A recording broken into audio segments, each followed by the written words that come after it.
I'm stepping down from my position in the company. Parang wala lang na pagbitaw ni Arvin ng balita. Gulat na napalingin sa kanya ang dalawang kapatid na kakwentuhan at kainuman niya sa engranding terasa ng mansyon ng kanilang Kuya Azel. Did I hear it right?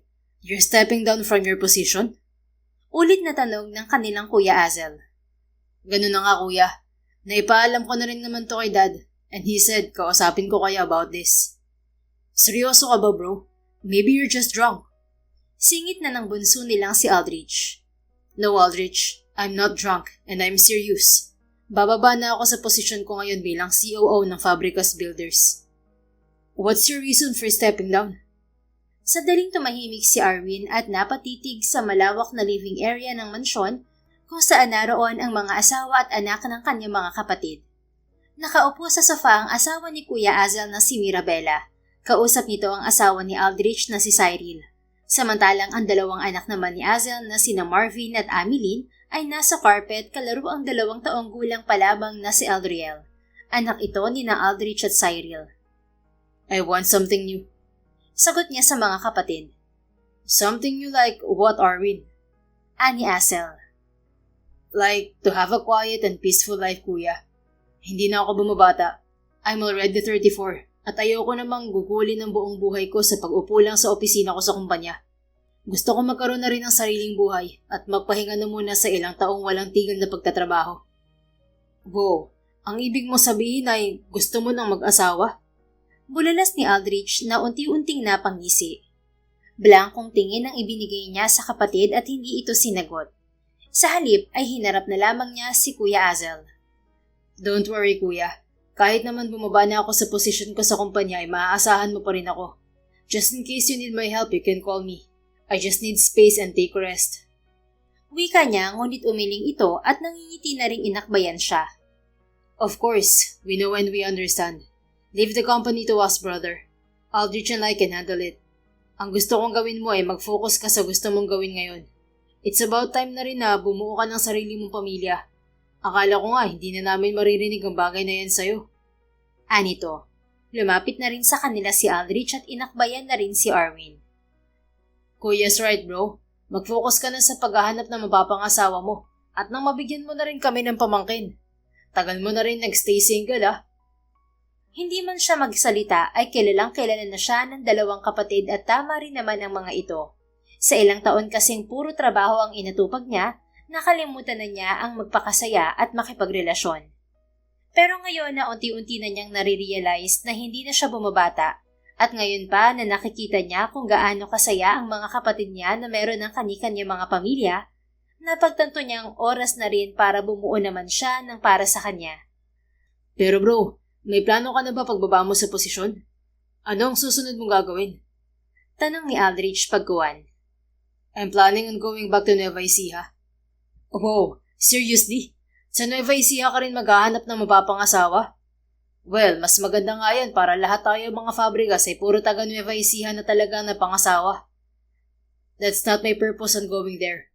Pupunta ako ron dahil kailangan ni Tito Jopet ng tulong sa onion and garlic farm natin. Sagot ni Arvin na agad namang sinigundahan ni Azel. Narinig ko nga kay Mami na nahihirapan daw si Tito Jopet sa pagmamanage ng onion and garlic farm natin. May sariling farm na rin kasi si Tito Jopet at hindi naman pwedeng sumalo si Tito Jetro sa pagmamanage ng farm dahil minamanage na rin niya ang naiwang sakahan ni Lodo Raul. Dagdag pa niya nang muling magtanong si Aldrich. So pupunta ka ron para saluhin ang pagmamanage ng farm natin? Yup, pakiusap na rin ni Mami yun and since wala naman na ako sa company, pumayag na ako. Trabaho rin pala ang pinunta mo ron. Mas mahirap pa nga. Akala ko pa naman magpapahinga ka na sa pagtatrabaho at maghahanap na ng mapapangasawa. Wika ni Aldrich na naiiling pa. Makakapagpahinga pa rin naman ako kapag naroon na ako, Aldrich. Hindi naman buong araw ako magbubungkal ng lupa sa farm. Saka at least, maiba naman ang ginagawa ko. At paano ang paghahanap mo ng mapapangasawa? Hindi ganun kadali ang bagay na yan, Aldrich. Can you just let me deal with that on my own? Malalaman nyo na lang kapag meron na. But for now, all I want is to take a break from a corporate life. Nagtaas na lamang ng 2 kamay si Aldrich at hindi na nangulit pa. Pinag-usapan na lang nila ang planong pagbaba niya at ang pagpalit ni Aldrich sa kanya bilang bagong COO ng Fabregas Builders na pinamamahalaan na nilang magkakapatid. Iniwan na kasi yun sa kanila ng kanilang daddy Zion na ngayon ay nasa Amerika na kasama ang mommy Janica nila. Makalipas naman ng isang buwan matapos ang pagbaba ni Arwin ay bumiyahe na rin siya papunta sa kanilang farm sa Nueva Ecija. Ang tito Jopet niya na bunsong kapatid ng mommy Janica nila ang sumalubong sa kanya. Arwin, ang seryoso kong pamangkin. Sa wakas, nandito ka na. Anito at niyaka pa siya. Long time no see, Tito Jopet. Pasensya na at medyo hinapon na ako ng dating. Tinakasan ko pa kasi si Ameline dahil ayaw ako paalisin. Natawa naman ito at inakbayan siya. Ayos lang yun. Ang importante, nandito ka na. Halika, ipapakilala kita sa mga tao rito. Nasabihan ko naman na sila na ikaw na ang papalit sa akin dito. Inakay siya nito papunta sa isang malaking kubo. Naroon ang halos lahat ng trabahador ng farm. Magalang na nagsipagbati ang mga ito sa kanya. Magandang hapon din po sa inyo. Bati niya pabalik sa mga ito. Oh, nasabihan ko na kayo tungkol dito Itong pamangkin kong si Arwin na ang bossing nyo rito sa farm mula ngayon. Kaya sana kung paano nyo ako itrato rito ng maganda ay times 2 ang ipakita nyo rito sa aking pamangkin. Nakakaintindihan ba tayo? Ani Jopet. Nagsipagtango naman ang mga tauhan at nakangiting sumagot ng sabay-sabay. Sige na, magpahinga na kayo at sasamahan ko na muna itong pamangkin ko sa farmhouse. Magandang hapon sa inyong lahat ulit. Salamat sa maghapong pagtatrabaho nyo ngayong araw. Bukas ulit. Muli siyang inakay ng tiyuhin palayo. Isang bagay sa di kalayuan naman ang kanilang pinuntahan. Heto ang farmhouse, Arwin. Wala pa ito noong huling punta nyo rito, kaya siguradong bago sa'yo ito. Kobo lang to dati Anito pagpasok nila. Hindi naman yun kalakihan at hindi rin naman maliit. Para sa kanya ay tamang-tama lang yun at kumpleto naman sa mga gamit na kailangan niya. Oo nga po, Tito. Matagal-tagal na rin kasi noong huling bisita namin dito. 7 o 6 years na rin siguro. Oo, kasi 5 taon pa lang naman tong farmhouse nyo na to. Naupo sila sa simpleng sofa na gawa sa kahoy pero may malambot na kutsyon. Malaking tulong talaga sa akin ang pagsalo mo rito, Arwin. Ang hirap na rin kasi magpabalik-balik dito dahil 3 bayan pa mula rito ang bahay ko. Tapos may sarili na rin kaming farm ng tita Perlas mo kaya hassle talaga pamangkin. Don't worry, Tito. Ako nang bahala sa farm na to. Aaralin ko ang pagmamalakad ng maayos dito. Sa bagay na yan ay may maaasahan ka naman. May tao na akong pinakiusapan para tulungan ka rito. Ituturo niya lahat ng pasikot-sikot dito. Maging ang mga sinusuplayan natin ng mga bawang at sibuyas ay kilala rin siya. Sino po yun, Tito? Ngunit bago pa ito masagot ng tiyuhin ay isang babaeng humahangos ang umagaw sa atensyon nila. Sabay silang napalingon sa pintuan. Sir Jopet, nandito na po ako. Sabi nito na nakayuko pa at naghahabol ng hininga. Oh, tamang-tamang pagdating mo, Lenlen. Pasok ka. Wika dito ng tito niya.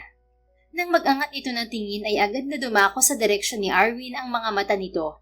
Kita pa niya ang bahagyang paglaki ng mga mata nito bago mabilis na umiwas ng tingin at tuluyang pumasok. Len, ito nga palang pamangkin ko. Siya yung sinasabi ko sa iyo na papalit sa akin sa pamamahala rito sa farm mula ngayon. At Arwin, siya naman si Eileen. Siya ang tinutukoy kong tutulong sa iyo rito at makakasama mo rito sa farmhouse. Agriculture graduate siya kaya marami siyang maituturo sa iyo. At kung may tanong ka, ay kayang-kaya niyang sagutin yan. Basta may kinalaman sa pagtatanim. Pakilala sa kanila ng tito niya sa isa't isa. Magandang hapon po, Sir Arwin. Ako po si Eileen Santillan. Ikinagagala ko po kayo makilala. Magalang nitong wika. Good afternoon to Eileen. May dala po akong buko pie galing sa bayan. Sa nalipot ipaghahain ko kayo. Anito at mabilis na umalis sa harapan nila, bitbit ang maliit na kahon na hindi agad niya napansin. Nang wala na ito ay saka siya muling hinarap ng tito niya. Hindi ko na magit sa'yo kanina na makakasama mo rin siya rito, Arwin. Ayos lang naman sa'yo, di ba? Tanong nito. Ayos lang naman, Tito. We have a separate room naman, right? Oo naman. May sariling kwarto si Eileen dito. Kapag kasi nandito siya sa farm, ay siya talaga ang madalas na tumatao rito sa farmhouse. Bilang siya nga ang pinagkakatiwalaan ko rito. Mahusay talaga siyang tauhan. Tanging pagtango na lamang ang naging tugon ni Arwin. Di naman nagtagal ay lumabas din sa kusina si Eileen na may dalang tray. Heto na po ang merienda mga sir. Anito at inilapag sa kahoy na mesa ang 2 platito ng buko pie at 2 baso ng juice. Salamat, Len. Ikaw, bakit hindi ka kumuha ng para sa'yo? Tanong ni Jopet. Hindi na po sir. Nakapang-merienda na naman po ako pagkabisita kay nanay kanina. Oo nga pala, kumusta na nga pala si Aling Dolores? Nakalabas na ba siya ng ospital? Maayos naman na po siya sir, pero baka po manatili pa siya ng ilang araw sa ospital. Habang nag-uusap ang dalawa ay tahimik na pinagmasdan lang ni Arwin si Eileen. Sa kabila ng naririnig niyang problemang pinagdadaanan nito, ay matamis pa rin ito kung umiti. Simpleng babae lang din ito kung manamit at mahaba rin ang tuwid na tuwid nitong itim na buhok. Isang tipikal na morenang probinsyana, ngunit hindi papahuli sa gandang pangmodelo. Naalis lamang ang mga titig niya kay Eileen nang tapikin siya ng tito niya sa balikat. Mabilis niya itong nilingon bago pa siya balingan ni Eileen. O siya, total ay nandito na rin si Eileen at nakilala niyo na ang isa't isa. Ay magpapaalam na rin ako, Arwin. Wika nito. Aalis ka na, tito? Oo baka kasi hinahanap na ako ng tita Perlas mo. Ang paalam ko lang kasi sa kanya ay sasalubungin lang kita ngayon dito. Alam mo naman ang isang yun. Malingat lang ako sandali ay hinahanap-hanap na ako. Oh, right.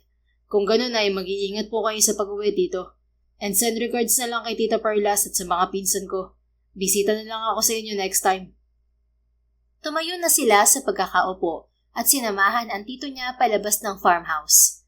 Sumunod din naman si Eileen na nasa likuran lang niya. Alis na ako Kayo na bahala rito sa farm. Kung may problema ay tumawag na lang kayo sa akin, Eileen. Ikaw na bahala sa pamangkin ko, ha? Turuan mo siyang mabuti. Anito at binalingan si Eileen na nasa likuran pa rin niya. Opo, Sir Jopet. Huwag po kayong mag-alala rito sa farm at kay Sir Arwin. Ako na po ang bahala. Sagot nito. Nagkatinginan pa sila nito sandali at binigyan siya ng tipid ng ngiti. Mabuti naman. O sige, mauuna na ako. Ingat kayo rito, ha? Sige, tito. Drive safely. Ani Arwin. Pinanood pa nila ang pagsakay nito sa sasakyan nito at ang pag-alis nito sa farm bago sila muling pumasok sa farmhouse.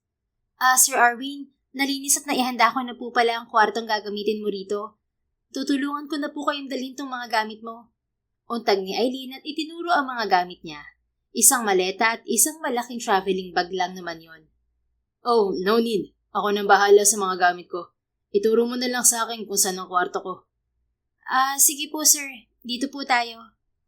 Nauna itong naglakad at sumunod naman siya dala ang gamit niya. Walang ikalawang palapag ang farmhouse kaya hindi rin siya nahirapan sa mga bitbitin. Ito po ang kwarto mo, Sir Arwin. Anito at binuksan ang nakasarang pinto. Nauna siyang pumasok at pinagmasdan sandali ang kwarto. Malayo yun sa kwarto niya sa sarili niyang mansyon sa Manila, pero tamang-tama na rin para sa kanya. Malinis naman at may magandang higaan din. Air-condition pa kaya wala na siyang mairereklamo pa. Ayos na po ba itong kwarto sa'yo, sir? Kung may gusto ka pang ipaayos o may gusto kang ipadagdag ay sabihin mo lang po para mapaasikaso natin kaagad.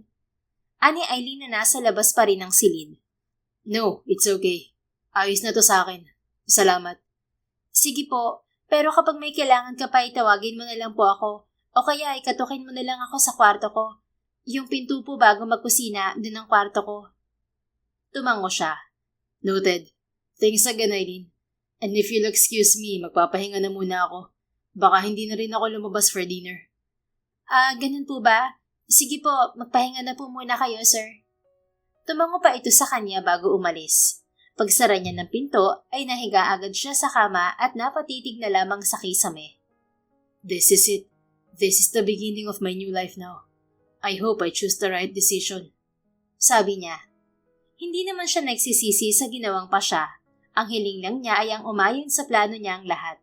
Ang makahanap din ng tamang babaeng mamahalin at magbibigay ng bagong yugto sa buhay niya. Kinabukasan ay masarap na amoy ng pagkain ang bumati kay Arwin nang lumabas siya ng kwarto. Sinundan niya ang mabangong amoy at dinala siya niyon sa kusina kung saan nakita niya si Eileen. Good morning, Eileen. Ay, gwapong balaka! Gulat na bulalas nito sabay baling sa kanya. Hala sir, sorry po. It's okay. Sorry rin, mukhang nagulat kita. Ayos lang din po, sir. Magandang umaga po pala. Bati rin naman ito. Parang nahihiya pa. Ang aga mo yatang nagising, Lenlen. Maaga po talaga akong nagigising, sir. At saka, inagahan ko rin talaga para makapaghanda ng almusal kasi hindi ka kumain kagabi. Really? Well, thank you. Ano bang hinanda mo for our breakfast? Pero paalala ko lang din ha, hindi ka may dito. Pwede tayong maghati sa gawaing bahay. Anya at pinipiling gawing casual ang kanilang usapan para hindi ito mailang. Ramdam niya kasing naiilang pa rin ito sa kanya. Ayos lang po. Sanay naman ako sa gawaing bahay. Saka libre ang pagtira ko dito. Kaya normal lang na gumawa ako dito bilang pasasalamat na rin sa inyong pamilya. Oo nga pala, nagluto po ako ng tosino, itlog, at meron din pong pritong tilapia at saka kamatis na may itlog na maalat. Maupo ka na po, sir. Maluluto na rin po itong sinangag. Sagot nito at hindi na siya hinarap. Tumungo naman siya sa mesa kung saan nakahain na ang ibang pagkain at naupo na. Kamusta po pala ang pahinga mo kagabi, Sir Arwin? Nakapagpahinga ka po ba ng maayos? Tanong nito, mukhang tapos na rin sa niluluto. Yes, surprisingly, nakapagpahinga naman ako ng maayos. Matapos iayos ang mga gamit ko, nakatulog agad ako. Masarap ang simoy ng hangin dito at hindi na kailangan ng aircon. Mabuti naman po. Ito na po pala ang sinangag. Kumain ka na po. Nilapag nito sa mesa ang isang bowl ng sinangag. Take a seat, Lenlen. Kumain na tayo. Mamaya na lang po ako, sir, pagkatapos mo. Ayusin ko muna itong mga ginamit ko sa kusina. Mamaya na yan. Saluhan mo na ako. Gaya nga ng sabi ko, hindi kita katulong dito sa farmhouse. Let's say na magkatrabaho lang tayo. So don't act like that, okay? Sabi niya habang nakatitig dito. Nahihiyang tumango naman ito bago umupo. Okay po, sir. Salamat po. Kumuha na rin ng sariling pagkain si Arwin at nagsimula ng kumain. Medyo gutom din kasi talaga siya dahil hindi na nga siya nakakain ng hapunan kagabi. Nang magawi naman ang tingin niya kay Eileen, ay tahimik na rin itong kumakain. Kaya para magkaroon naman ng konting usapan, ay napagpasyahan niyang kilalanin pa ito bilang ito ang madalas niyang makakasama mula ngayon. By the way, Eileen, how long have you been working here? Bukas niya sa usapan. Mag-6 na taon na rin po, sir. Nauna pong nagtrabaho ang tatay ko rito at nung natapos ko ang kurso ko, saka naman ako sumunod din dito. Really? So nagtatrabaho rin pala dito ang tatay mo? Napansin ni Arwin ang biglang pagpait ng ngiti ni Eileen nang lingunin niya ito. Pero agad din yung binawi ng dalaga at umiling. Dati po, sir. Pero ngayon hindi na. Wala na po kasi si tatay. Oh, I'm sorry to hear that. Ayos lang po, sir. 5 taon na rin naman pong wala si tatay kaya tanggap na rin namin ang pagkawala niya. Sa ngayon, nagfo-focus na lang po ako sa pagtatrabaho rito sa farm para na rin sa nanay ko at sa bunsong kapatid ko na pinapaaral ko. Sa sinabi nito ay naalala niya ang narinig niyang usapan nito at ni Tito Jofet kahapon. About your mother. I heard yesterday na nasa ospital siya.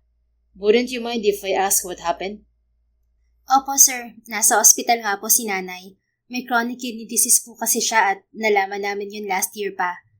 Patuloy naman po ang gamutan niya pero noong nakaraang araw po kasi sumakit ang tagiliran niya at hinimatay. Kaya dinala na po namin siya sa ospital. Sagot nitong nakayuko, bakas ang pag-aalala sa mukha nito kahit na hindi nagpapahalata. How is she now?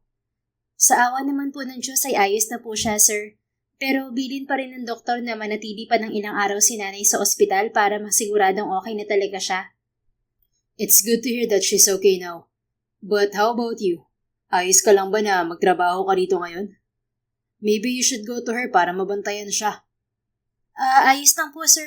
Nandun naman po ang kapatid kong lalaki at ang tita ko. Sila na po ang bahalang magbantay kay nanay. Tumatawag naman po sila sa akin para mag-update sa kalagayan ni nanay sa ospital. Sagot nito. Hindi na ito tinutulan ni Arwin at tumango na lang. Okay, but if you need anything, don't hesitate to ask me, okay? Let's hope for her fast recovery. Salamat po, sir. Sabi nito at matamis na ngumiti bago muling ipinagpatuloy ang pagkain. Sandaling oras pa lang sila nitong nagkakausap pero may mga nalaman na agad siya na hinangaan niya agad sa babae. Ramdam ni Arwin na positibo itong tao at may mabuting puso na pwedeng pagkatiwalaan. Maaga pa para magsabi pero yun agad ang nararamdaman niya rito. Samantala, matapos ang almusal ay nagpaalam sandali si Arwin na babalik sa kwarto nito. Naiwan si Eileen para hugasan ang pinagkainan nila at saktong pagkatapos naman niya sa paglilinis sa kusina ay kalalabas lang ni Arwin sa kwarto nito. Eileen, are you done? Opo sir, bakit po? Magpapasama sana ako sa'yo na mag-ikot sa farm. Matagal na kasi nung huling punta ko rito. Gusto kong ikutin ng buong farm para ma-familiarize ako ulit sa paligid. Sige po sir, magbibihis lang po ako sandali. Okay, I'll wait you here. Anito bago tumungo sa salas. Mabilis namang tumalima si Eileen at pumasok sa kwarto niya para magbihis. Habang nagsusuklay siya ng buhok sa harap ng salamin, ay malalim siyang napabuntong hininga. Hindi pa rin talaga ako makapaniwala na nandito na siya at kasama ko pa sa iisang bahay. Nakasama ko pa siyang kumain ng umagahan. Wika ni Eileen habang nakatitig sa salamin.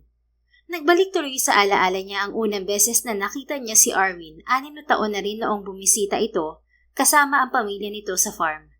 Hindi pa siya nagtatrabaho noon sa farm at binibisita lang ang tatay niya. Sa malayo ko nga lang siya natititigan noon dahil parang nakakahiya na lumapit sa kanya dahil sobrang seryoso niya at parang suplado. Tapos ngayon, araw-araw ko na siyang makakasama. Naku po, sana'y hindi ako magmukhang ewan sa harapan niya at pumalpak. Umiling-iling na lang si Eileen at pinakalma ang sarili bago lumabas ng kwarto niya. Naabutan niya si Arwin na may kausap sa cellphone nito. Hindi muna siya lumapit dahil mukhang nakikipagtalo ito. I don't have time for your nonsense joke, Aldrich. Basta ayusin mo trabaho mo riyan. And don't make me regret na sa'yo ko ipinasa ang posisyon ko sa company. Dinig niyang malamig nitong wika. Kahit na siya na nakikinig lang ay parang kinabahan na wala sa oras sa boses ni Arwin. Lalo tuloy siyang nailang. Okay, sige na't may gagawin pa ako. Magtrabaho ka na riyan. Matapos nitong makipag-usap sa tingin ni Eileen na kapatid nito, ay saka lamang siya lumapit sa binata. Sir, ayos na po ako. Aniya para kunin ang atensyon nito. Hinarap naman siya nito. Oh, good. Let's go. Habang hindi pa mainit. Sige po, tara po. Sabay silang lumabas at lumakad na para ikutin ang farm. Sir, ang puntahan po muna natin na yung mga importanteng lugar dito sa farm para makilala niyo rin po yung mga nagmamanage sa mga lugar na yon. Wika ni Eileen habang naglalakad sila. Sure, ikaw ang mauna at susunod lang ako sa'yo. Okay po sir, dito po muna tayo sa greenhouse ng mga binhi ng mga sibuyas at bawang natin. Wika niya at una nilang pinuntahan ang pinakamalapit na gusali. Pagpasok nila ay binati agad sila roon ng mga taong nagtatrabaho na. Seryoso man ang reaksyon, ay bumabati rin naman pabalik si Arwin sa mga ito. Len, friend! Matinis na hiyaw ng babae ang umagaw sa atensyon nila. Napangiwi agad si Eileen nang makita ang kaibigan niyang si Fatima na tumatakbo palapit sa kanila. Best friend, na-miss kita! Ang tagal mong nawala! Anito sabay damba sa kanya ng yakap. Sandali lang Fatima, wag naman mahigpit, di ako makahinga eh. At saka 2 araw lang naman akong nawala, ang OA mo. Oo nga, pero masisisi mo ba ako kung mamiss kita agad? Wika nito, saka lang napalingon sa likuran niya. Nanlaki ang mga mata nito nang makita si Arwin. Ay, nandyan po pala kayo Sir Arwin. Good morning po. Good morning too. Tipid namang bati pabalik ni Arwin. Sir, siya po pala si Fatima, kaibigan ko po. Siya po namamahala dito sa greenhouse at sa seed storage room po. Pagpapakilala niya sa dalawa. I see. Nice meeting you, Fatima. Nice meeting you rin po, sir. Ang gwapo niyo po pala talaga sa malapitan. May asawa na po ba kayo o girlfriend? Sana wala pa para everybody happy. Namilog ang mga mata ni Eileen sa walang habas na bibig ng kaibigan. Agad niya itong inawat. Fat, umayos ka nga. Amo natin niyang kausap mo. Pabulong niyang si Tarito bago hinarap si Arwin na seryoso pa rin ang reaksyon. Sir, pagpasensyahan mo na po ang kaibigan ko ha. Nagbibiro lang po siya. It's okay, Eileen. She's just asking a question and there's nothing wrong about it. Sabi naman nito na agad hiniritan ng kaibigan niya. So, may asawa na po ba kayo, sir? Napapikit na lang ng mariin si Eileen. Ngayon siya nagsisi kung bakit doon niya unang dinala si Arwin. Pero pagkakuwan ay tumingin din naman siya kay Arwin at tila naging interesado rin sa isasagot nito. Wala pa. Maiksing sagot ng binata. Girlfriend po. Wala pa rin. So single and ready to mingle po pala kayo? Simpleng tango naman ang isinagot ni Arwin at agad na napatili ng impit ang kaibigan niya. Kundi pa niya ito inawat, baka sinugod na nito si Arwin. Totoo ba, sir?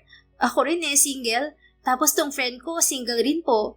Actually, hindi pa nga ito nagkaka-boyfriend kaya virgin pa yan. Never been kissed, never been touched. Mapula pa ang hasang, ganon. Walang prenong hirit nito, dahilan para masamid si Arwin, habang si Aileen naman ay namumula na sa hiya. Fatima, tumigil ka na nga. Nakakahiya na, ano ba? Anya at pinandilatan na ito ng mata. Nagsasabi lang naman ako ng totoo, friend. Oo na, pero tumigil ka na. Ngumiti naman ng nakakaloko ang kaibigan niya bago ito nag-mouth zip gesture. Muling hinarap ni Aileen si Arwin kahit nahiyang-hiya siya sa pinagsasabi ng kaibigan. Pasensya na po ulit, sir. Huwag mo na lang pong pansinin ang mga pinagsasabi nitong kaibigan ko. It's okay. Gusto mo po bang mag-ikot muna rito sandali? Actually, yes. Gusto kong ikutin ang lugar na to at magtanong-tanong na rin sa mga tao rito. Sige po, sir. Nakasunod lang po ako sa'yo. Tumango lang naman si Arwin bago lumakad at nagsimula ng magtingin-tingin sa mga binhing pinapatubo roon. Naging pagkakataon naman yun ni Aileen para paluin ang braso ng kaibigan. Aray ko, bakit ka ba namamalo, friend? Daing ni Fatima nang tamaan niya ito. Tigilan mo nga ako, Fatima. Kung ano nang pinagsasasabi mo kanina, nakakahiya, ano ka ba? Sasabihin mo pa na ano ako? Na ano? Na no boyfriend since birth ka at virgin ka pa?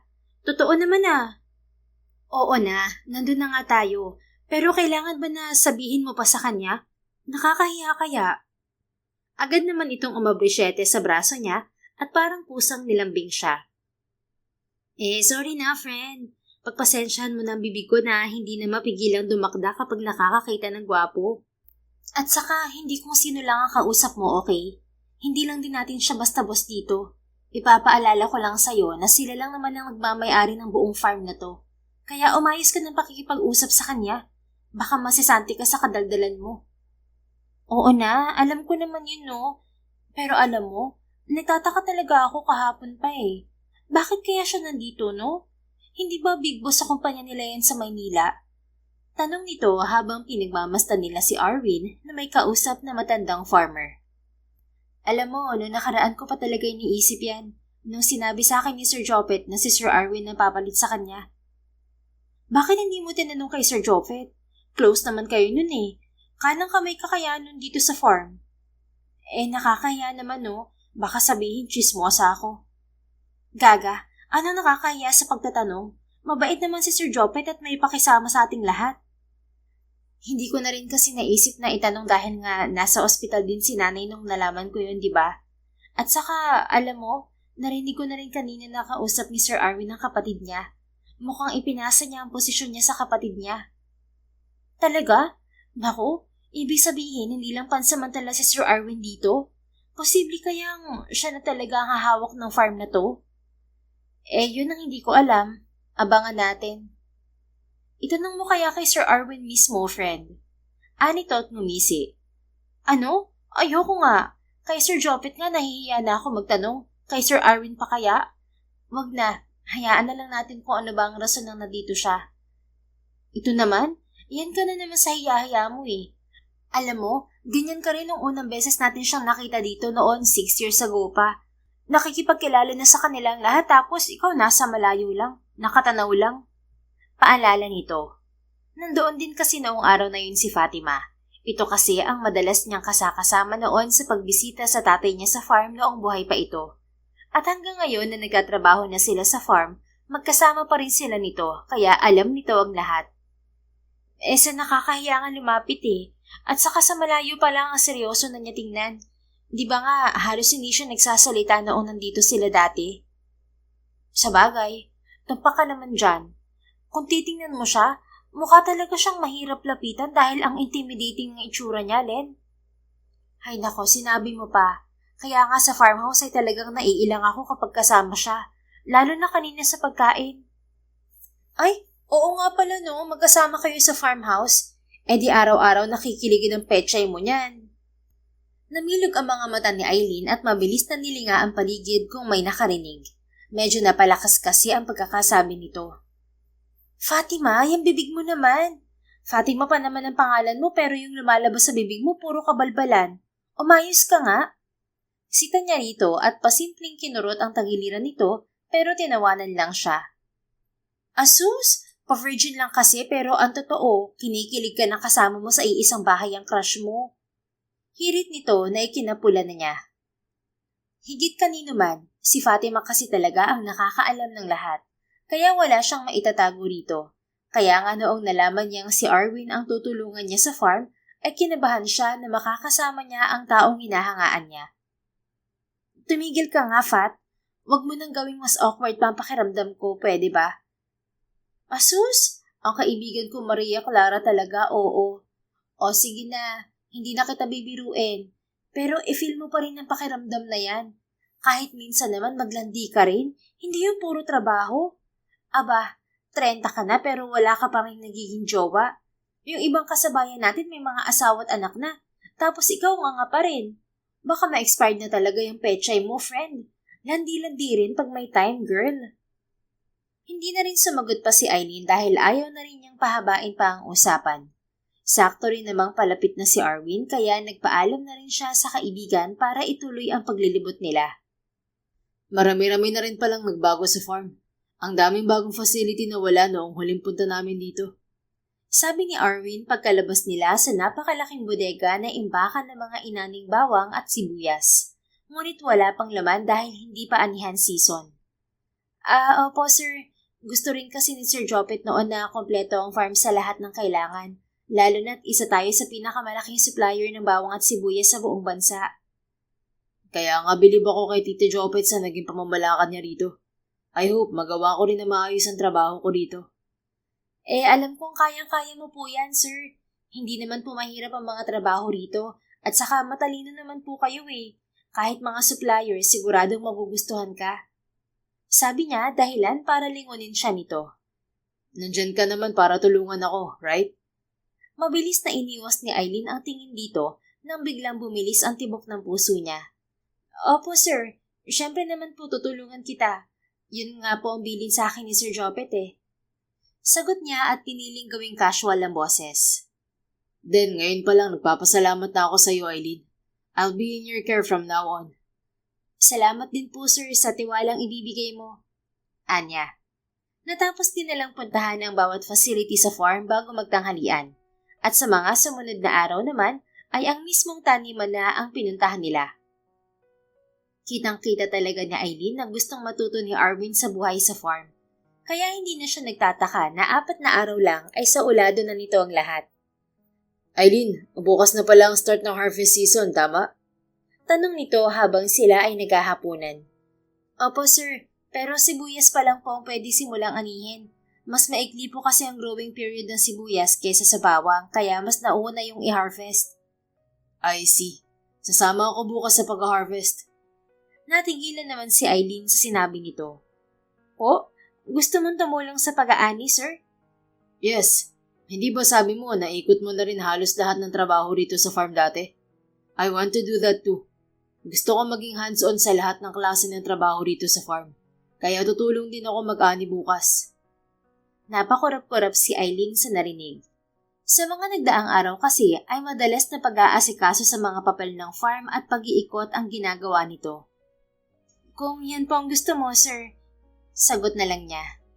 Kaya kinabukasan, maaga pa lang ay nakagayak na sila para sa unang araw ng ani ng sibuyas. Nagulat pa ang mga tao sa taniman nang makita si Arwin ng ganun kaaga. Ay nako sir, ang aga mo po rito ngayon ah. Tutulong po ba kayo sa pag-aani? Tanong ng isang ginang. Magandang umaga po sa inyong lahat. Opo, sasamahan ko kayo mag-ani ngayong araw. Sagot naman ni Arwin na ikinatuwa ng mga ito. Ganun po ba? Alam mo na po bang gagawin, sir? Nandiyan naman po si Eileen para gabayan ako, manang.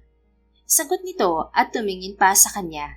Ngumiti naman siya bagamat medyo nahihiya nang tingnan din siya ng mga nasa paligid. Eileen, magsimula na tayo. Tawag nito sa kanya. Agad naman siyang lumapit. Opo, sir. Pero isuot mo po muna ang mga ito para may protection ka. Inabot niya ang isang pares ng gloves at salakot kay Arwin na tinanggap naman ito. Thank you, Eileen. Walang anuman po, sir. Tara po, dito na tayong pumwesto. Sumunod sa kanya si Arwin at agad niyang itinuro rito ang gagawin. Mabilis naman yung natutunan ni Arwin na focus na agad sa ginagawa nito. Paano to, Eileen? Hahayaan lang natin na nakatumpok ang mga binunot nating sibuyas? Tanong ni Arwin at tiningnan ang mga tumpok na mga sibuyas. Opo, sir. Meron naman pong nakatoka para alisin ang dahon sa bunga. Magbubunot lang po tayo ngayon. Okay, I got it. Anito at bumalik na ang atensyon sa ginagawa. Tatlong magkasunod na araw silang sumama ni Arwin sa pag-ani. At sa mga sumunod na araw ay sa biladan ng mga inani naman sila tumulong. Walang araw na hindi humahanga si Eileen sa ipinapakitang kasipagan ni Arwin. Napakalayo ng propesyon nito bilang engineer at businessman sa ginagawa nito ngayon, pero kitang-kita niya na hands-on talaga ito sa pagtatrabaho. Oy, baka naman matunaw yan sa kakatitig mo. Hirit ni Fatima na kasama niyang nag-aayos ng mga binibilad na sibuyas. Mabilis tuloy na umiwas sa pagkakatitig si Eileen kay Arwin, na tumutulong sa mga kalalakihan na magsakay ng mga netbags ng sibuyas sa kuliglig. Ha? Hindi ko naman tinititigan si Sir Arwin ah. Bintang ka.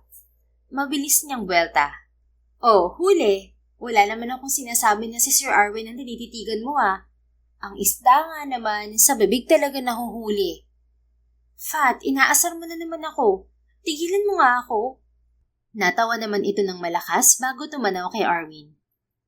Hindi naman kita masisisi kung ganyan mo nalang titigan si Sir Arwin. Ang hot-hot naman kasi talaga niyang tingnan. Kahit pawisan, parang ang sarap amoy-amuyin, no? Parang hindi maasim tingnan kahit pawisan na. Hoy Fatima, amo natin yan. Agad niyang sita rito. Oh, ano naman? Nagko-compliment lang naman ako. Ito naman selos agad. Anong selos ka riyan? Hindi ako nagsiselos, no? Ang akin lang ay tigilan mo ang ganyang pag-iisip kay Sir Arwin. Oo na, behave naman ako kapag nasa malapit si Sir Arwin. Ngayon lang kasi malayo siya. Pero maiba nga ako, friend. Kamusta ka naman kasama siya sa farmhouse? Nilingon niya ang kaibigan. Anong kumusta? Kumusta? Kung naiilang ka pa rin bang kasama siya sa araw-araw sa farmhouse? Ayos naman. Hindi na ako gaanong nahihiya at naiilang. Kasi yun din naman ang gusto niya. Sabi niya yung baga ko mahihiya sa kanya. Oh, sa kanya naman na pala nanggaling eh. Kaya dapat wag ka na talaga mailang at mahiya sa kanya. Oo, at saka sa halos 2 linggong nakasama ko siya sa farmhouse ay nasanay na rin ako. Mabait naman kasi si Sir Arwin at palagi niya akong tinutulungan sa mga gawain sa farmhouse. Kapag nagluluto ako, tinutulungan niya ako sa paghihiwa. Minsan siya na rin ang nagpipresenta na maghugas ng pinagkainan namin. Ayaw niyang wala siyang ginagawa, kaya hanggang doon ay tinutulungan niya ako. Naks naman, parang magjowang live-in lang ah. Ayan ka na naman, Fat. Binibigyan mo na naman ng kahulugan eh. Amo nga natin si Sir Arwin kaya bawal yung ganyan. Ano naman ang bawal dun? Bawal kasi amo mo siya, trabahador ka lang dito, ganon? Oo, kaya dapat hanggang dun lang. Sagot niya bagamat alam niya sa sariling humahanga siya sa lalaki, pero alam niya kung saan siya lulugar. Nako, kung yan ang issue mo, itabi mo na lang yan, friend. Baka nakakalimutan mo na ang Mommy Janica nila at ang asawa ng Kuya Asel nila na si Mirabela ay mga dati ring nagtrabaho sa mga fabrikas bago naging mga misis ng mga to. Natameme si Eileen sa sinabi ng kaibigan. Totoo naman kasi yon at alam niya rin ang kwentong yon. Si Sir Jopet na rin kasi ang mismo nagkwento sa kanila nun. Kaya yung sinasabi mo na bawal-bawal na yan? Nako, hindi na uso yan sa kanila. Malay mo nga, magkagusto rin sa iyo si Sir Arwin, di ba? Eh di ang saya nun kasi lahat ng napangasawa ng mga fabrikas ay mga taga rito sa atin sa Nueva Ecija. Ewan ko sa iyo, Fatima. Malabo naman yung sinasabi mo na magustuhan ako ni Sir Arwin. Hala siya, apaka-nega. Kaya ka hindi magka-jowa dahil di ka marunong lumandi eh. Pairap at naiiling na tumayo na lang si Eileen sa mga hirit ng kaibigan. Oh, saan ka pupunta?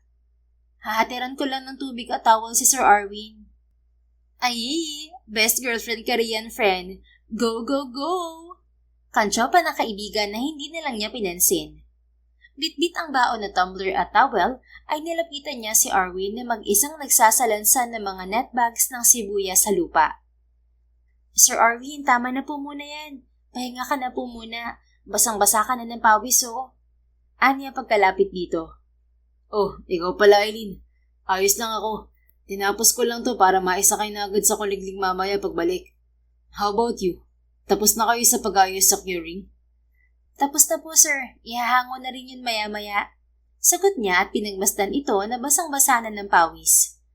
Nako sir, mabuti pa magpunas ka na po muna ng pawis at baka magkasakit ka. Heto po o towel at saka uminom ka muna ng tubig. Inabot niya rito ang malinis na towel at tumbler. Thanks Eileen.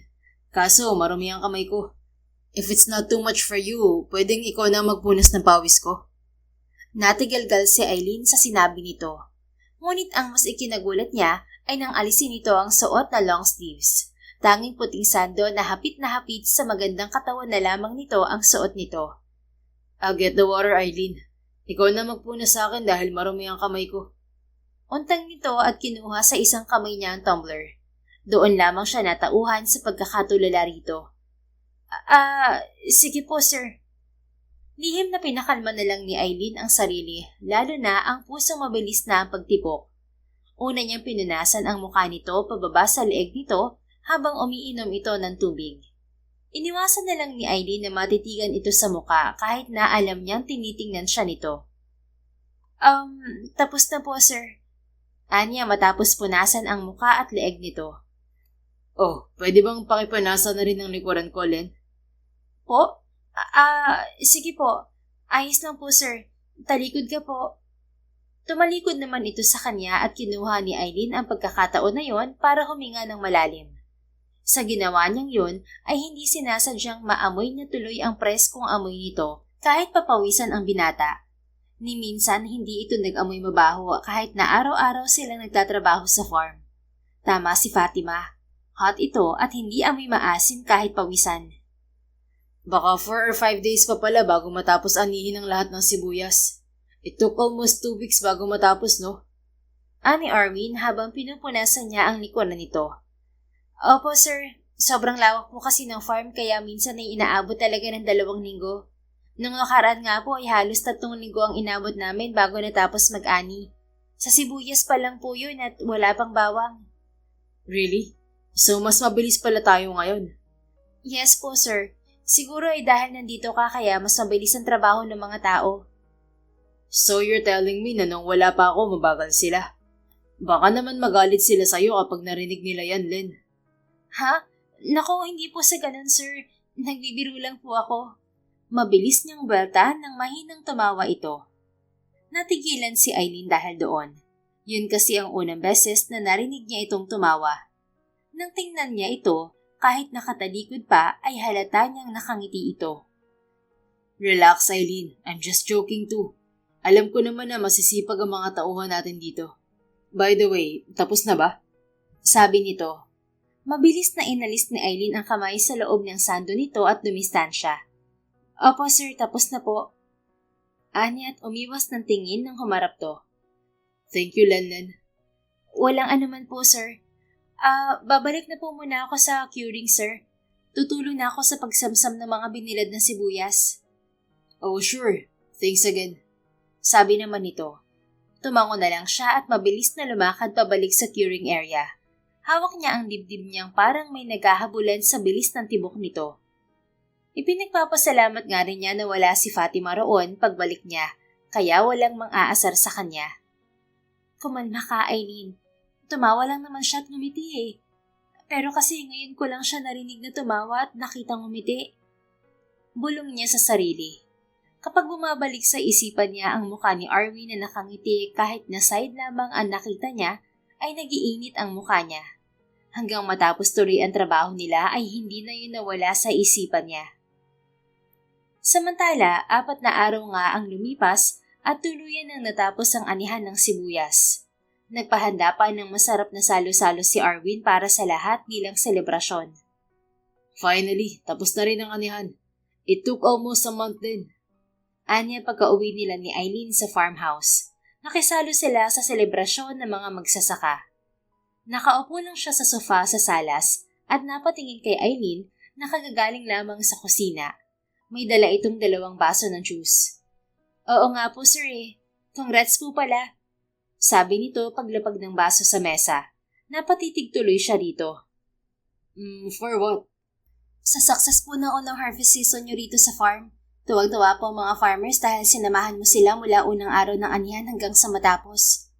Nakangiting sabi nito at sumimsim sa hawak na baso ng juice.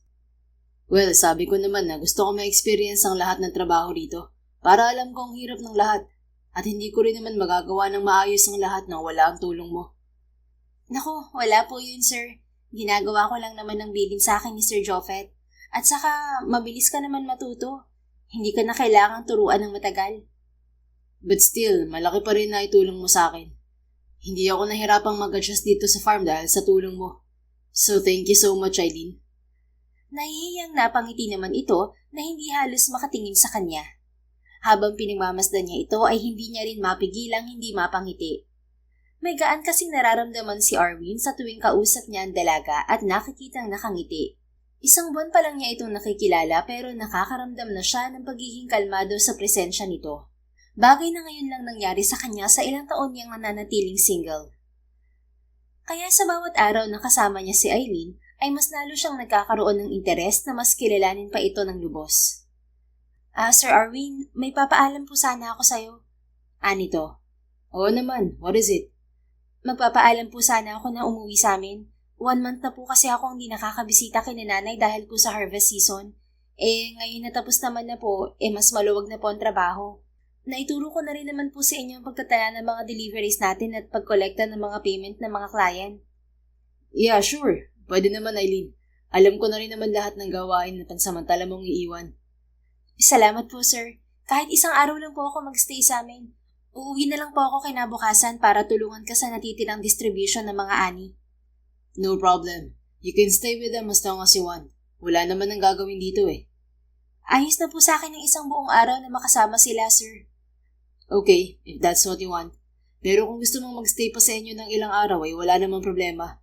You deserve a good rest with your family, Eileen. Umiti naman ito ng matamis, bagay na tila ay kinagalak ng kalooban niya. Maraming salamat po, sir. Papasok na rin po pala ako sa kwarto ko para magayos ng gamit. Sabi nito bago tumayo. Sure, papasok na rin ako sa kwarto ko maya-maya. Okay po, magandang gabi po, sir. Good evening to Eileen. Sinundan na lamang ng tingin ni Arwin si Eileen hanggang sa makapasok ito sa kwarto nito. Kinabukasan, maagang nagising si Arwin at mabilis na nag-ayos ng sarili. Paglabas niya ay naabutan niya si Eileen sa salas na nakagayak na rin at mukhang paalis na. Good morning, Eileen. Bati niya rito. Agad naman itong lumingon sa kanya na tila nagulat pa. Good morning din po, sir. Gising ka na po pala. Papunta na po sana ako sa kwarto mo para gisingin ka. Aalis ka na ba? Opo, sir. Para po maaga ako makarating sa amin. Okay, if you're ready, let's go. Anya at agad na kinuha ang bag ni Eileen na nasa sofa. Sir, sandali po. Ano pong ibig mo sabihin? Nilingon niya si Eileen na nagtataka. I'm going with you, Eileen. Ako na maghahatid sa'yo para mabilis at safe ka makarating sa inyo. Po? Hindi naman po kailangan, sir. Magko-commute na lang po ako. Hindi na. Mas less hassle para sa'yo kung ihahatid na kita. Pero, sir, baka po nakakaabala sa'yo. No, wala naman akong gagawin ngayon. At ihahatid lang naman kita. Tapos babalik din ako dito. If it's okay with you. Sandali itong natahimik at pagkuwan ay tumango rin. Sige po, sir. Kung hindi po nakakaabala sa'yo. Good. It's settled then. So, let's go? Aniya at nginitian ng dalaga. Napatitig ito saglit sa kanya at tipid ding ngumiti. Tara po. Naunang lumakad palabas si Arwin bitbit ang bag ni Eileen. Pinagbuksan pa niya ito ng pinto ng kotse niya paglabas nila bago siya sumakay sa may driver's seat. Are you good, Lenlen? Baling niya rito. Yes po, sir. Ayos na po. Okay, alis na tayo. Pero pwede bang huwag ka na mag-sir at po at opo sa akin? Nagmumukha akong uncle eh. Sabi niya at binuhay na ang sasakyan bago nagmaneho paalis ng farm. Pero boss kita, sir. Okay lang. Kapag tayo lang, huwag ka nang masyadong formal. Okay ba? Sige po, kung yan ang gusto mo. May ilang minuto ring tahimik lang si Eileen. Pasimpleng nilingon ni Arwin ang dalaga na tahimik na nakatanaw sa labas ng bintana ng sasakyan.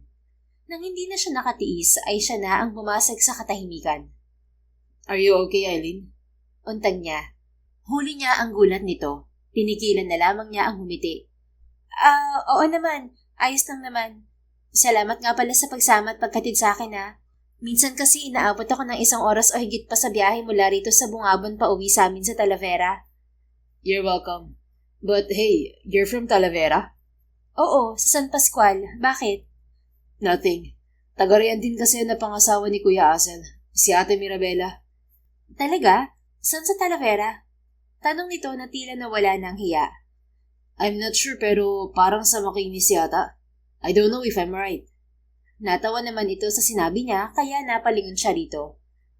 Why are you laughing? Tanong niya na hindi na rin napigilang umiti. Pasensya na. Natuwa lang ako sa sinabi mo. Why? May mali ba? Oo, ang tama kasi ay matingkis, hindi makinis. Oh really? Well, I told you I'm not sure. Saka sounds like naman, right? Matingkis, makinis. Tumango naman ito at pilit na sinusupil ang ngiti. Taga-matingkis pala na pangasawa ng kuya mo? Anito. Yes, ang family ni Mommy ang taga rito talaga sa Bungabon. While si Cyril, yung asawa naman ng bunso namin na si Aldrich, ay taga-Palaya naman. Ganun pala? Talagang taga rito sa Nueva Ecija ang lahat ng pangasawa ng daddy at mga kapatid mo, no? Ang galing. Yup, kay dad nag-umpisa yan eh. Then, sumunod na mga kapatid ko. I don't know if it's coincidence or what, but Aldrich once mentioned na baka taga rito sa Nueva Ecija talagang babaeng nakatadhana para sa aming mga fabrikas. At naniniwala ka naman? Sa destiny? Anya at binalingan to. Oo. Well, seeing the beautiful love my parents share and the same kind of love my siblings have in their own relationship makes me believe even more that nothing is impossible when it comes to love. Kung ganun ay umaasa ka rin na baka taga rito rin ng babaeng para sa'yo. Tama ba? Yes. I'm hoping to na sa lugar na to kumahanap ang babaeng para sa akin. Sagot niya.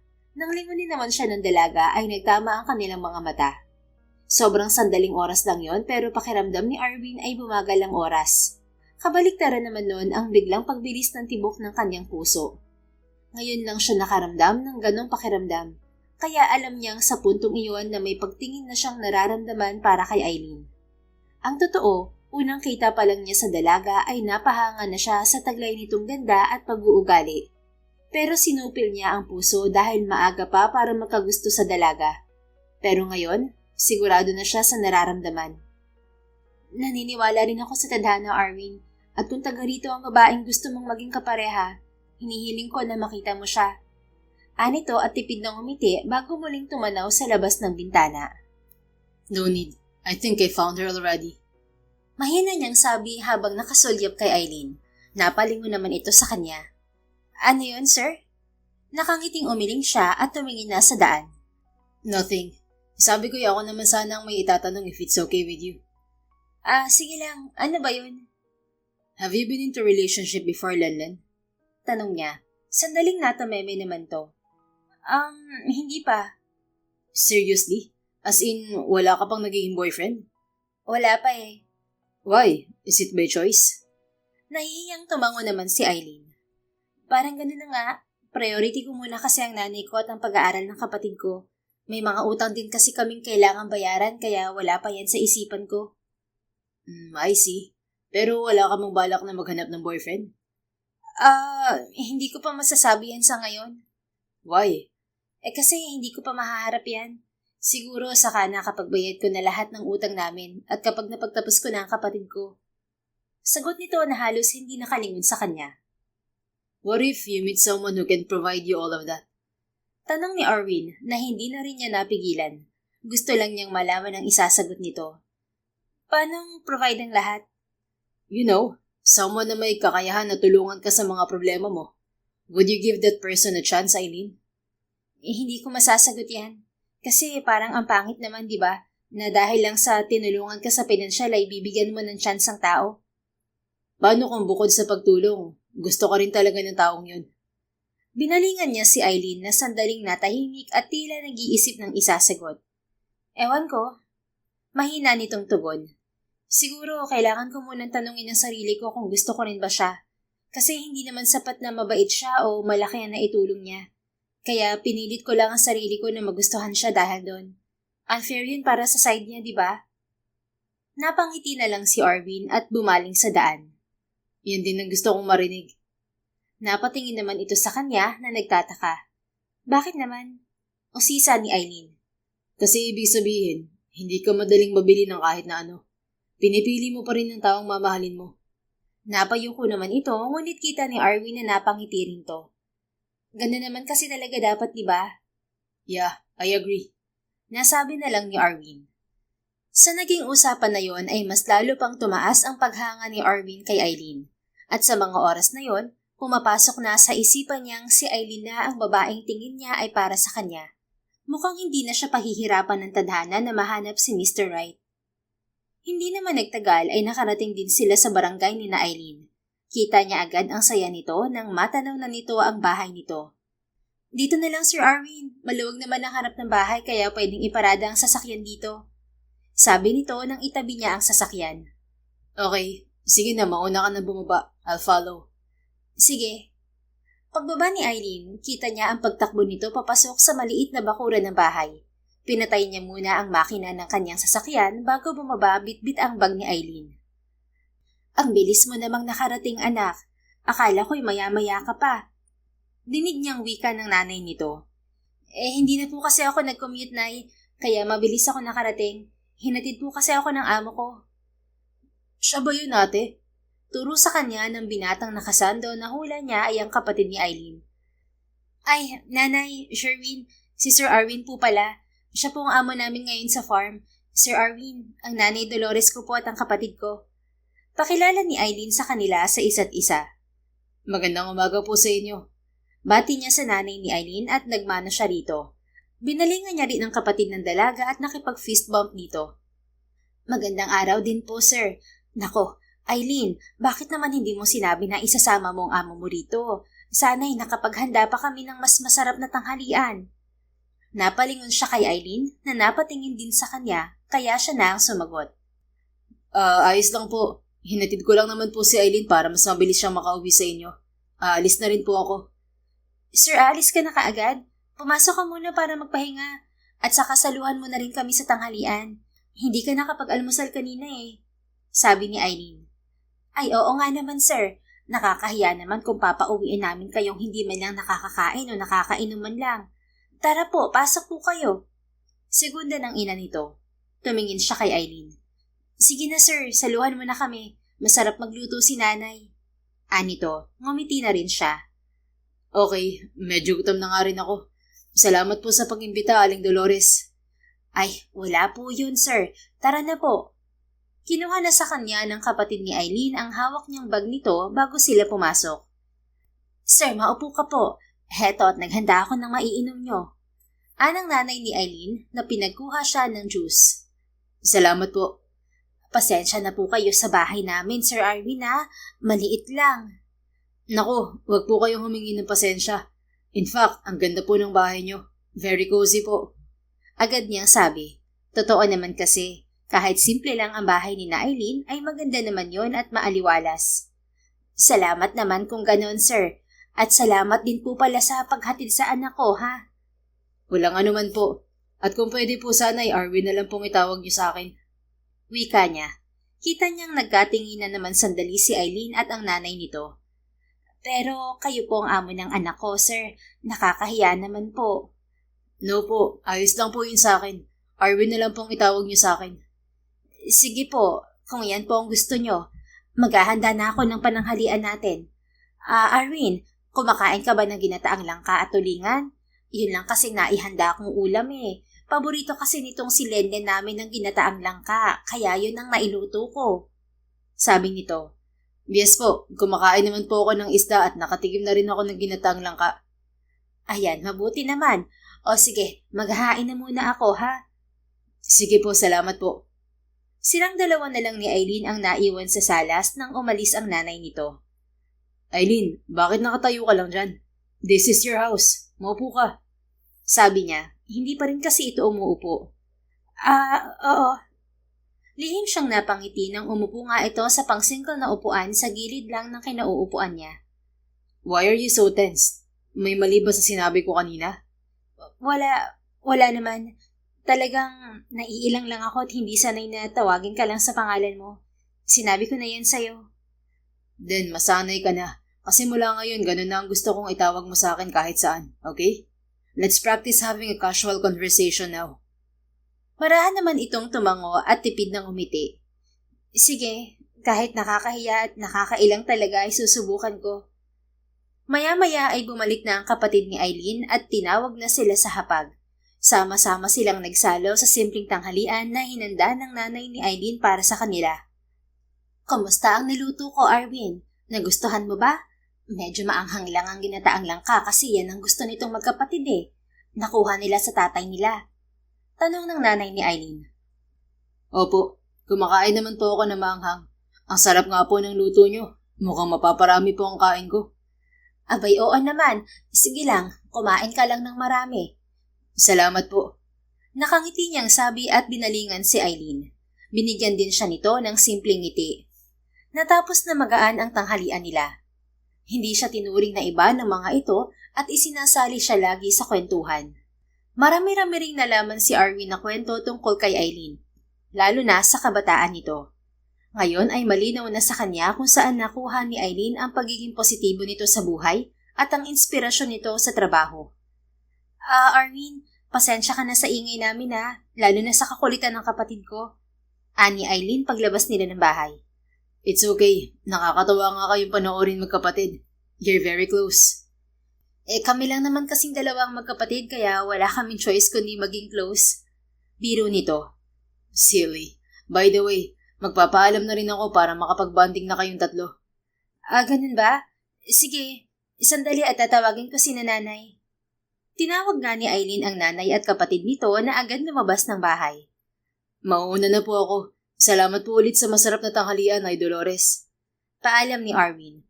Napangiti naman ng malaki ang ginang habang si Eileen ay napatitig na lang sa kanya. Walang anuman, Arwin. Pwede kang dumalaw dito kung kailan mo gusto, ha? Welcome ka rito sa amin. Ipagluluto kita ng kahit na anong gusto mong pagkain. Salamat po. Siguradong babalik po ako rito soon. Anya ng isang lalaki ang biglang dumating. Lenlen! Gab? Gulat na bulalas ni Eileen nang makita ang lalaki. Lenlen Bulinggit! Hiyaw ng lalaki at bigla na lang niyakap si Eileen.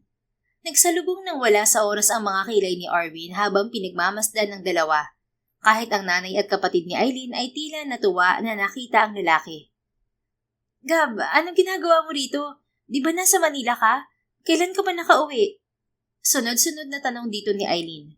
Kitang-kita ni Arwin ang saya at tamis ang ngiti nito habang nakatitig sa lalaki. Kararating ko lang kanina. Buti pala dumiretso ako rito sa inyo at hindi ako tumuloy rin sa farm na pinagtatrabahuhan mo. Wait, doon ka pa rin ba? Oo, doon pa rin ako. Kakauwi ko lang din dito ngayon. Sagot ni Eileen bago napalingon kay Arwin. Nga pala Gab, siya ang amo namin sa farm, si Sir Arwin. Arwin, siya naman si Gabriel, kaibigan ko. Pagpapakilala sa kanila nito. Arwin? First name basis kayo ng boss mo? Sabi ng lalaki habang nakaakbay na nakatitig kay Eileen. I just told her to call me by my name. Singit ni Arwin. Doon lang siya nilingon nito. Talaga? Cool kung ganun. Gab nga pala pare. Pakilala nito sabay lahad ng kamay. Arwin. Pakilala rin niya. Kotse mo ba yung nasa labas, pre? Oo, why? Wala naman. Ang angas. Thanks. Tipid niyang sagot bago humarap kay Eileen na nakatitig lang sa kanya. Mauuna na ako, Eileen. Nay Dolores, Sherwin, salamat po ulit sa masarap na pagkain. Aalis na po ako. Sige Arwin, balik ka ulit dito ha? Sabi ng ginang. Ngumiti naman siya at tumango bago bumaling muli kay Eileen. Ingat ka sa pagmamaneho Arwin. Salamat ulit sa paghatid sa akin. Anang dalaga. Tumango na lang siya at nagpaalam na ng tuluyan. Pagsakay sa sasakyan niya, ay tiningnan pa niya ang mga ito. Mukhang tawang-tawa ang mga ito sa bisita. Hanggang sa pagbalik tuloy niya sa farmhouse, ay hindi na nawala ang inis na nararamdaman niya. 2 araw ang dumaan na hindi pa rin bumabalik si Eileen. Nagpaalam naman sa kanya ito at pinayagan naman niya. Pero hindi niya maiwasang isipin na baka dahil kay Gab kaya ito nagtagal pa ng bakasyon. Isang hapon habang nagpapahinga sa balkonahe ng farmhouse ay may natanaw siyang big bike na parating. Nang makalapit ito ay sakalang niya napagtanto na si Eileen ang angkas doon. Agad siyang lumapit at sinalubong ang mga to. Eileen, bakit hindi ka tumawag na uuwi ka na pala? Nasundo sana kita. Anya pagkalapit dito. Arwin, pasensya ka na ha. Hindi na ako tumawag kasi nakakahiya naman kung magpapasundo pa ako. Kaya kay Gab na lang ako nagpahatid. I insisted, Eileen. Hindi abala yun kasi ako na ang nagsabi. Ayos naman na pre. Buo ko namang naihatid si Len nandito. So wala nang problema, di ba? Singit na ni Gab. I'm talking to her, not to you. Buwelta niya rito na walang kaemo-emosyon. Anong problema mo, pre? Bago pa siya makasagot ay pumagitna na si Eileen. Gab, Sir Arwin, tama na po yan. Baka kung saan pa mapunta ang usapan niyo eh. Awat nito. Hindi, Len, saglit lang. Parang iba kasi umasta tong boss mo eh. Kung umasta, parang boyfriend mo eh. Gab, wag na. Tama na, please. Salamat sa pagkatid sa akin. Uwi ka na. Ani Eileen na tila kinakabahan na pero hindi tumigil ang lalaki. Ano pre? Ano bang tingin mo kay Eileen at ganyan ka umasta ha? Gusto mo ba siya? It's none of your business. None of my business? Elen ko tong pinag-uusapan natin. Damn it. Yes, I like her. I like Eileen. And I care for her. That's why I'm acting like this. Pag-amin niya na hindi na napigilan. Natulala na lang si Eileen sa naisiwalat niya. Nabunyag na niya rito ang tunay niyang nararamdaman dala ng tulak ng inis kay Gab na ngayon ay may kakaibang ngisi. Eh di umamin ka rin na may gusto ka kay Eileen. Sabi nito. Mataas pa ang emosyon ni Arwin dala ng inis. Pero nagtataka siya sa inaasta ng lalaki. What are you saying? Wala pare. Sabihin na lang nating tinulungan lang kitang umamin. Unang kita ko pa lang kasi sa'yo, alam ko na may gusto ka sa Lenlen ko. Sagot nito at inakbayan si Eileen na nakayuko na lang at namumula na ang muka. Hindi nakapagsalita agad si Arwin dala na ng pagtataka. Napaamin siya nang wala sa oras at nang hindi niya napaghandaan dahil sa provocation ng lalaking 2 beses pa lamang niyang nakita. Don't worry pre, hindi mo ako kakompetensya. May partner na ako and I love him so much. Him? Oo, lalaki ang partner ko. Bakit, may problema? No, nothing. Good, akala ko may problema eh. Sabi nito. Hindi na nakapagsalita si Arwin. Nagulo kasi bigla ang isip niya sa mga sinabi nito. Sa tingin ko, cue ko na to para umalis ako. Len, maiwan na kita rito ah. Alam mo naman, balik ko na ng Manila bukas. Baka hinahanap na ako ng baby Charles ko. Sabi nito at biglang niyakap si Eileen. Kita niyang may binulong pa ito kay Eileen kaya mas lalo itong namula. Pre, mag-usap na kayong dalawa. Aalis na rin ako. Ikaw na bahala rito sa best friend ko ah. Umayos ka pre. Re-rest back ako agad kapag yan tinarantado mo. Baling naman ito sa kanya. I won't do that to her. Good. Siguraduhin mo lang. Sige na, aalis na talaga ako. Ciao. Nagsuot ka agad ito ng helmet bago minaneho ang motor nito palayo. Nagkaroon tuloy ng matinding awkwardness sa kanila ni Eileen nang silang dalawa na lang. Papasok na ako, Sir Arwin. Ani Eileen at nauna nang pumasok sa farmhouse. Sumunod naman siya rito. Eileen, can we talk? Tumigil naman ito, tumarap sa kanya pero nakayuko lang to.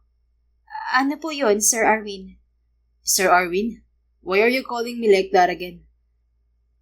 Pasensya na. Ano bang gusto mong pag-usapan, Arwin? Humugot muna ng malalim na paghinga si Arwin. First of all, gusto kong mag-sorry sa nangyari sa labas kanina. It's not my intention to act that way. It's just that may iniisip lang talaga ako lately. Okay, wala namang problema yon. And about what I said out there? Totoo yun, Eileen. Sabi niya kaya na patingin na ito sa kanya ng tuwid. You said before that you wish that I found the girl I'm looking for. Well, the search is already over. Because I think I found her already. And it's you, Eileen. Ikaw ang babaeng nahanap ko. Ako? Halos pabulong nitong tanong. Tumango naman si Arwin at bahagyang napangiti. Yes, ikaw. Kalmado niyang wika habang nakatitig dito. Bala ko na rin naman talagang sabihin to sa'yo.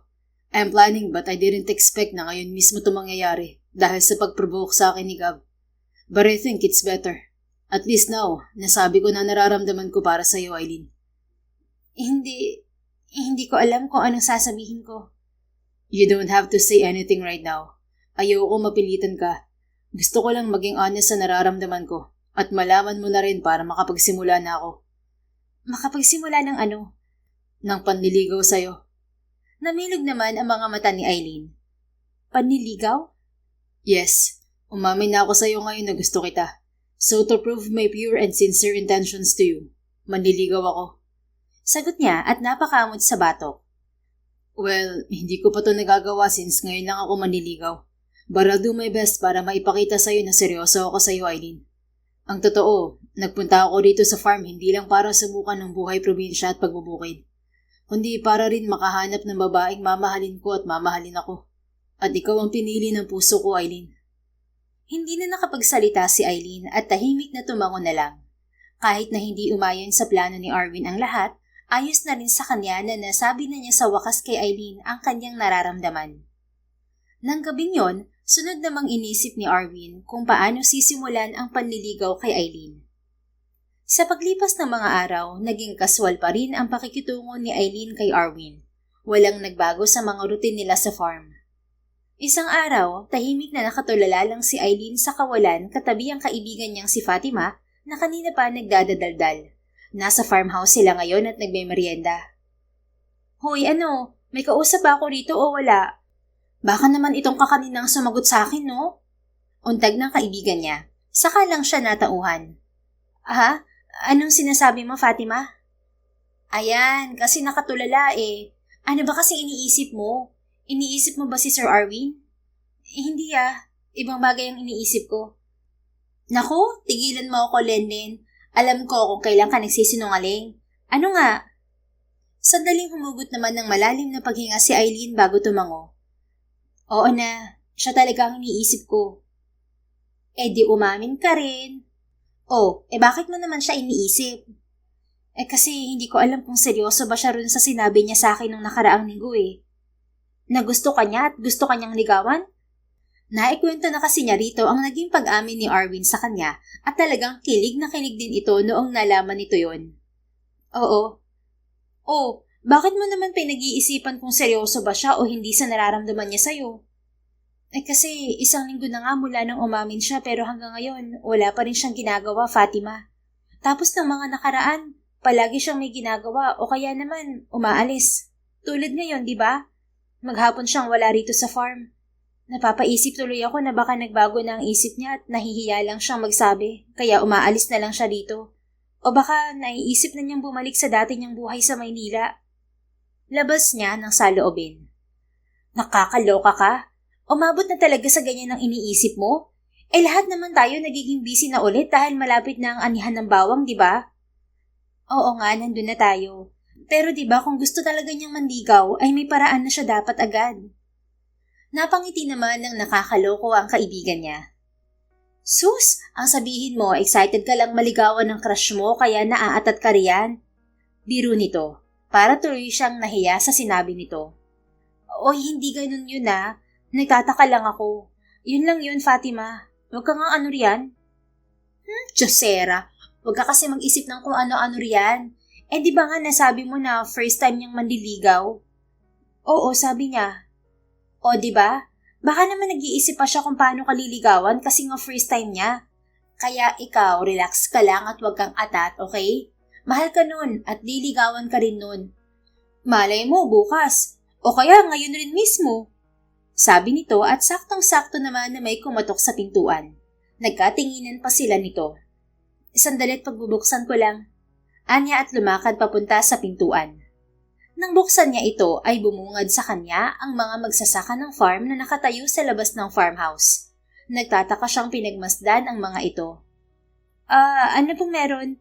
Bakit po nandito kayong lahat? Tanong niya sa mga ito, ngunit isa-isang naglabasan ng gitara ang mga nasa harapan.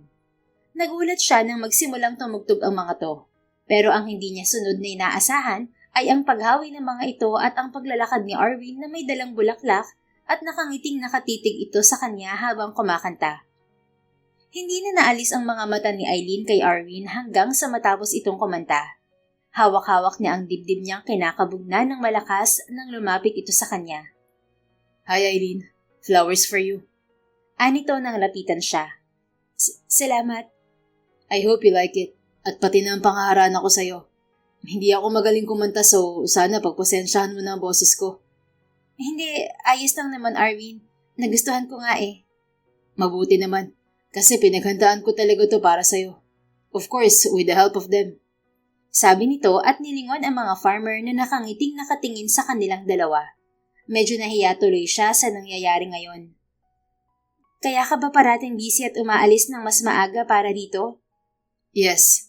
Sinabi ko kasi sa kanila na bala kitang ligawan. At natuwa naman sila. Kaya sila ang tumulong sa akin na maghanda para sa pangaharana sa'yo. Nagpa-practice kami. Ayan naman pala eh. Naghahanda naman pala tapos kung magdrama ka kanina, wagas. Hirit bigla ni Fatima na nasa likuran niya. What? Anong nagdrama? Usisa tuloy ni Arwin na salubong ang mga kilay. Wala yun Arwin. Huwag mong pansinin niya si Fatima. Gutom lang siya. Anya at nilingon ng kaibigan ngunit hindi ito nagpaawat. Naku sir, kanina kasi nagtatanong siya kung bakit daw hindi ka pa nanliligaw ay isang linggo na raw. Iniisip niya tuloy na baka nagbago na raw ang isip mo at baka babalik ka na sa Manila. Hiyang-hiya tuloy si Eileen at hindi makatingin kay Arwin dahil sa panlalaglag ng kaibigan. It will never happen. Hindi magbabago ang isip ko at ang nararamdaman ko para sa iyo, Eileen. I'm sorry kung medyo natagalan. Pero I promise, mula ngayon, liligawan na kita at magiging saksi ang mga tao dito sa farm sa panliligaw ko sa'yo. So wag ka na mag-iisip ng ganyan, okay? Ani Arwin. Ang hiya at inis na nararamdaman ni Eileen ay napalitan ng kilig ng mga sandaling nagkatitigan sila ng binata. Kitang-kita niya sa mga mata nito ang pagmamahal na nararamdaman nito para sa kanya. Bagay na sigurado siyang nararamdaman na rin niya para rito. Aasahan ko yan, Arwin. Tugon niya na ikinatuwa naman ito. Thank you, Eileen. Hindi nga nabigo si Eileen dahil matapos ang gabing yon ay naging consistent na si Arwin sa panliligaw. Kahit na naging abala pa sila sa mga sumunod na buwan sa farm, ay hindi naputol ang panliligaw nito sa kanya. Naipaalam na rin nila sa kanilang mga pamilya ang kanilang ligawan status.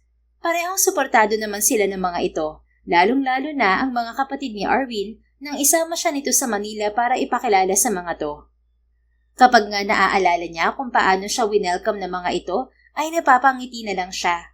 Kahit hindi pa kasi sila ni Arwin ay kitang-kita na masaya ang mga ito para sa kapatid. Why are you smiling, Eileen? Untag ni Arwin na tinabihan siya sa terrace ng farmhouse. Wala naman.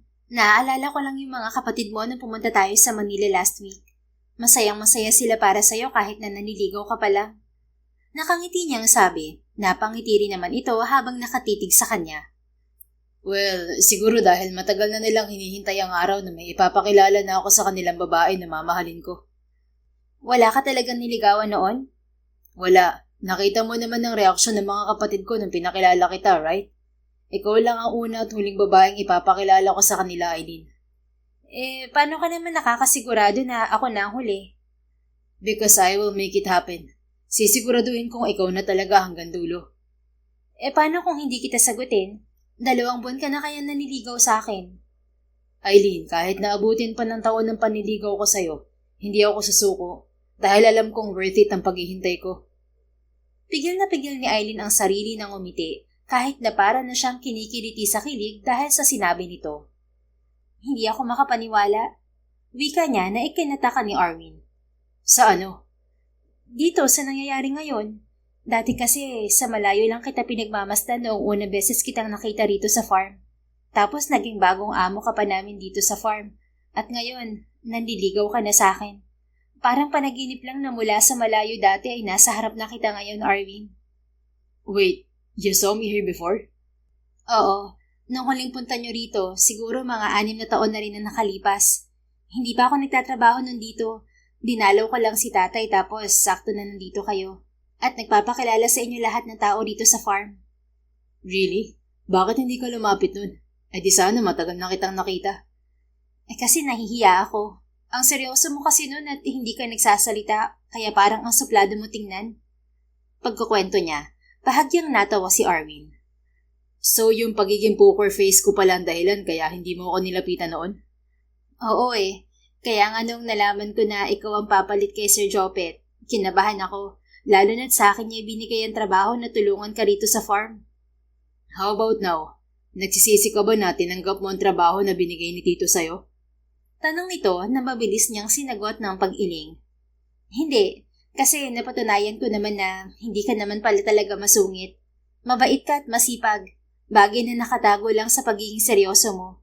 Kaya hindi ako nagsisisi na tinanggap ko ang pakiusap ni Sir Jopet na makatrabaho ka at katuwang dito sa farm. Napangiti naman si Arwin na tila na-touch sa sinabi niya. Me too. Hindi rin ako nagsisisi na bumaba ako sa posisyon ko sa kumpanya namin at nagpunta rito. Kasi kung hindi ko yung ginawa, siguro hindi kita makikilala, Aileen. Sabi naman nito at siya naman ang napangiti ng malaki dahil sa kilig. Siguro ay destiny na nga talaga to. Kasi hindi tayo nagkakilala noong una tayong nagtagpo. Kaya gumawa na ng paraan ng tadhana na paglapitin tayo. Cliché man pakinggan, but I do believe that love moves in mysterious ways talaga. Sang-ayon ako, naniniwala rin ako na may dahilan ng lahat. At itong sandaling to, naniniwala ako na nakasulat na to na sa gabing to, sasagutin na kita, Arwin. Anya, kitang-kita ang pagbilog ng mga mata ng binata. Mabilis itong umayos ng pag-upo sa terrace at hinarap siya. Wait, pwede bang ulitin mo ang sinabi mo, Aileen? Sinasagot mo na ako, tama ba? Kumpirma nito. Napangiti ng malaki si Aileen at tumango. Oo nga, sinasagot na kita, Arwin. Oh shoot, talaga? Seryoso yan, Aileen ha? Wala nang bawian? Seryoso nga. Sapat na yung mga nakita ko para sabihing mahal na rin kita, Arwin. Kaya sinasagot na kita. Napatayo na sa tuwa si Arwin at bigla siyang niyakap. Napatili pa siya nang buhatin siya nito at inikot habang yakap-yakap siya. Ramdam na ramdam ni Aileen noon ang sayang nararamdaman ni Arwin. Kahit naman siya ay nag-uumapaw din ang saya sa puso. Thank you, Aileen. Hindi mo alam kung gaano ako kasaya ngayon. Thank you so much, and I love you. Wika nito na halos mawala na ang mga mata sa pagkakangiti. Ngiti na ngayon lamang niya nakita rito at alam niyang dahil yun sa galak ng puso. Sobrang saya ko rin, Arwin. Maraming salamat din sa pagdating sa buhay ko at pagpaparamdam sa akin ng pagmamahal. Mahal din kita. Yakap na mahigpit ang ibinigay nila sa isa't isa, dala ng saya bilang opisyal na magkasintahan. Nang malaman ng lahat ang relasyon nila, hindi lang sila ang labis na naging masaya, kundi lahat din ng mga taong naging saksi sa kanilang pagliligawan. Hindi masukat ang pagmamahal na nararamdaman nila para sa isa't isa, at habang tumatagal ay mas lalo pa itong lumalalim, hanggang sa mas pagtibayin pa ng panahon ang kanilang pagsasama na kalaunan ay nauwi rin sa kasalan. Hindi na bumalik pa ng Manila si Arwin at nanatili na lang sa Nueva Ecija kasama si Aileen na katuwang niya sa pagmamanage ng farm. Hindi naman nagtagal ay biniyayaan agad sila ng anak. Masaya at kontento na siya sa buhay ngayon kasama ang nabuo niyang pamilya.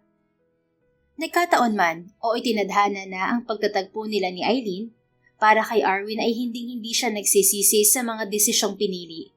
Dahil naniniwala siya na ang tamang pag-ibig ay hindi minamadali. Darating ito sa tamang panahon. Hindi sa gusto mo lang na oras o araw. DM. Kung nagustuhan mo ang istoryang ito, please don't forget to like, comment, and share it with your friends. Your support really makes a difference. Thank you and see you sa ating next story. Keep safe and be blessed.